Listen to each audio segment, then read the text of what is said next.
পরিবারের শান্তির জন্য গুরুত্বপূর্ণ 3টি দোয়া। একটি সুখী পরিবার গড়ার জন্য ভালোবাসা, সম্মান আর দোয়াই সবচেয়ে গুরুত্বপূর্ণ। কিন্তু বাস্তব জীবনে অনেকেই পারিবারিক অশান্তির শিকার হন। আজ আমরা শিখব 3টি দোয়া যা পরিবারে শান্তি আনতে সাহায্য করবে। প্রথম দোয়া, পারস্পরিক ভালোবাসা ও সমঝোতার জন্য। রব্বি জাআলনি মুকিমাস সালাতি ওয়া মিন যুররিয়াতি রব্বানা ওয়া তাকাব্বাল দুআ। অর্থ, হে আমার রব, আমাকে ও আমার সন্তান সন্ততিকে সালাত কায়েমকারী করো এবং আমাদের দোয়া কবুল করো। সূরা ইব্রাহিম। এই দোয়া পড়লে পরিবারের সদস্যদের মধ্যে পারস্পরিক ভালোবাসা ও সম্মান বৃদ্ধি পায়।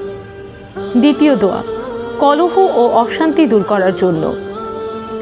রব্বানা হাব লানা মিন আজওয়াজিনা ওয়া যুররিয়াতিনা কুরবাতা আয়ুনিন ওয়াজআলনা লিল মুত্তাকিনা ইমামা।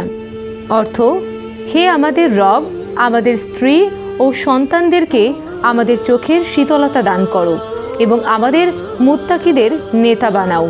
সূরা আল ফুরকান। এই দোয়া স্বামী স্ত্রীর মধ্যকার দ্বন্দ্ব দূর করে এবং সন্তানদের উত্তম চরিত্রবান করে তোলে। তৃতীয় দোয়া, ঘরে বরকত ও শান্তি বৃদ্ধির জন্য। বিসমিল্লাহি ওয়া আলা বারাকাতাল্লাহি। অর্থ, আল্লাহর নামে এবং আল্লাহর বরকতের সঙ্গে। এই দোয়া সকালে ও রাতে পড়লে ঘরে বরকত নেমে আসে এবং পারিবারিক অশান্তি দূর হয়।